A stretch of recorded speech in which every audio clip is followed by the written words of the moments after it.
2 Kings 6. Now the sons of the prophets said to Elisha, See, the place where we dwell under your charge is too small for us. Let us go to the Jordan, and each of us get there a log, and let us make a place for us to dwell there. And he answered, Go. Then one of them said, Be pleased to go with your servants. And he answered, I will go. So he went with them. And when they came to the Jordan, they cut down trees.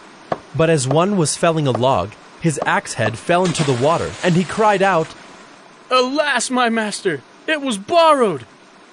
Then the man of God said, Where did it fall?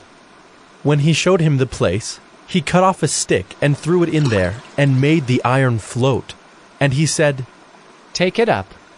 So he reached out his hand and took it. Once, when the king of Syria was warring against Israel, he took counsel with his servants, saying, At such and such a place shall be my camp.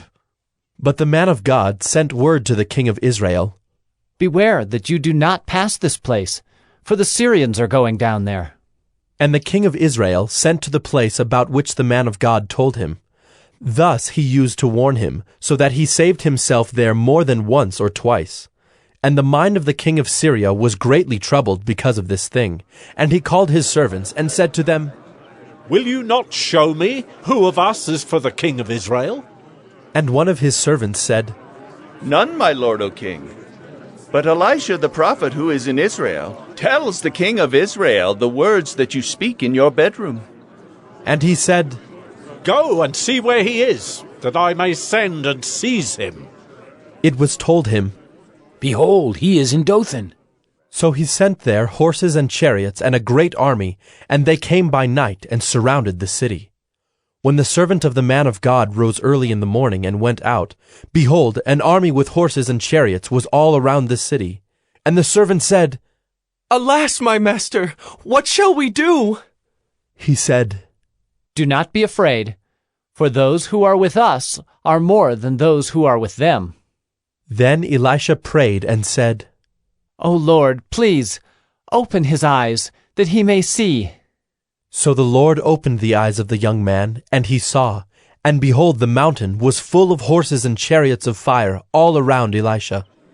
And when the Syrians came down against him, Elisha prayed to the Lord and said, Please, strike this people with blindness. So he struck them with blindness in accordance with the prayer of Elisha. And Elisha said to them, This is not the way, and this is not the city. Follow me, and I will bring you to the man whom you seek. And he led them to Samaria.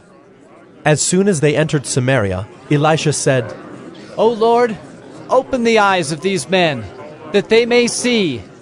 So the Lord opened their eyes, and they saw, and behold, they were in the midst of Samaria.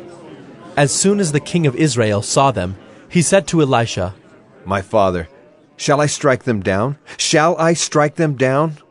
He answered, You shall not strike them down.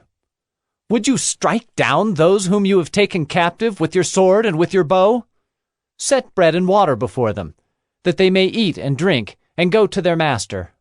So he prepared for them a great feast, and when they had eaten and drunk, he sent them away, and they went to their master. And the Syrians did not come again on raids into the land of Israel. Afterward, Ben-Hadad, king of Syria, mustered his entire army, and went up and besieged Samaria. And there was a great famine in Samaria as they besieged it, until a donkey's head was sold for 80 shekels of silver, and the fourth part of a cab of dove's dung for 5 shekels of silver.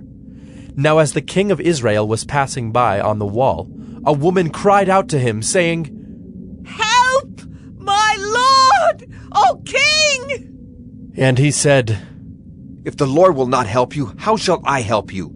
From the threshing floor or from the winepress?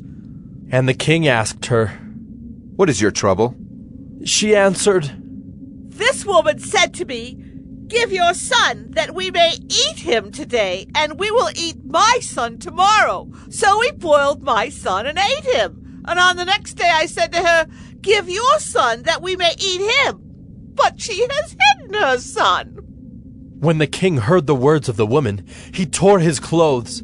Now he was passing by on the wall, and the people looked, and behold, he had sackcloth beneath on his body. And he said, May God do so to me, and more also, if the head of Elisha the son of Shaphat remains on his shoulders today. Elisha was sitting in his house, and the elders were sitting with him.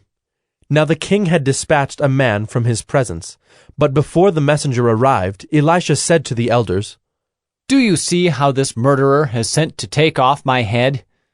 Look, when the messenger comes, shut the door and hold the door fast against him.